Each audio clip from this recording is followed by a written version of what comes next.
In this video, we're going to show you one of the important changes in the new version of Handbrake. We're going to open up Handbrake, and we're going to select the DVD that we have in our drive right now, and we'll choose Open. And we get this warning dialog box that says it couldn't find a compatible version of this library file. We're eventually going to go get that library. We're going to get this package file to install on our Mac so that we can use Handbrake and use this library to decrypt DVDs so that we can rip them using Handbrake. I'm going to cancel this scan right now and just show you which version of Handbrake we're using. So under Handbrake, I'll choose About Handbrake. And we're using version 0.9.6, and we're using the 64-bit version, which I encourage you to use because it's a little bit faster. It'll only work on more modern Macintosh computers at this point, but it is the recommended version. But the latest version as of this date, April 11th, 2012, is version 0.9.6. Okay, so let's go to our source button and grab that DVD again and choose Open. Now again, DVDs, the portion of the DVD that we want is that video _TS. So that's what Handbrake finds. We'll choose Open and it should recognize that. And normally this would start scanning the DVD to see what movies it finds. But we do get this warning with this new version of Handbrake. So we're going to get this libdvdcss.pkg file. So it's going to open up a website, and it's this one right here. So we'll click on this link to start downloading this. We'll use Google Chrome.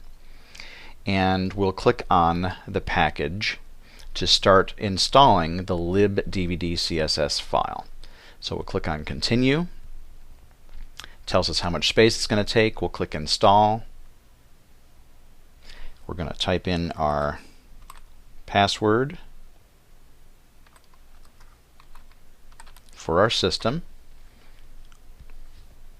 It's going to go through the process of installing this in our library folder.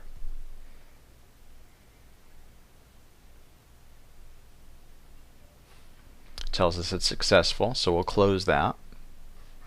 And we'll minimize Google Chrome for right now. We'll go back to our source. We'll choose our movie again. We'll choose Open. And now it starts to scan the DVD that's in there. While we're waiting for it to scan the DVD, one of the things that may happen with certain DVDs is that it will kind of throw 99 different titles. You'll see scanning X of 99. And if that's the case, it's an attempt by the movie company to kind of do some copy protection.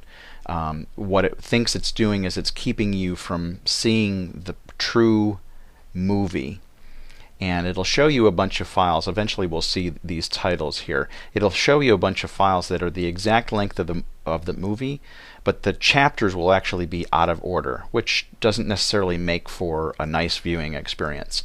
Handbrake is pretty good at picking out the right one. In this case, it's only 23 chapters, and that is the main chapter, which you see this movie is 2 hours long. And if we click the drop down, these are some other special features that are included on the DVD. We want to choose the main title in this case to rip this movie to our hard drive. Okay, so that simple procedure of installing that libdvdcss package file will allow Handbrake to decrypt the DVD so that we can now save this file on our hard drive, save the full movie to our hard drive. When we are going to rip DVDs, we suggest that you choose the normal profile under the regular setting. And if you don't see these presets over on the side here, the window may look like this. Click on the Toggle Presets button. You will see these. Choose the normal profile, and then click on the Start button, and that will start the process of taking this movie file and saving it to your computer. So after a few seconds it'll scan those titles again, and then it will start to process and encode the movie, and after a while you'll actually see the frame rate and an estimate of how long it's going to take. This usually will drop down depending on the speed of your computer. So I'm getting at the moment 60 frames per second, which is kind of double speed. Normally you'd see 30 frames per second for the movie itself. So this is moving along at a pretty good clip, but at some point this may drop down. So it may not actually take 37 minutes, but might take closer to an hour, or closer to the actual duration of the movie, which is pretty normal, 2 hours. So Handbrake does take a while to encode a movie, but this new version will work as fast as any of them.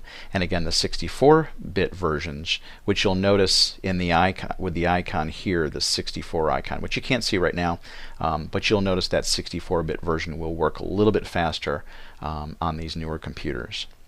So that's just a little bit of the gotchas, the things that you'll need to kind of look at as you encode a movie using Handbrake.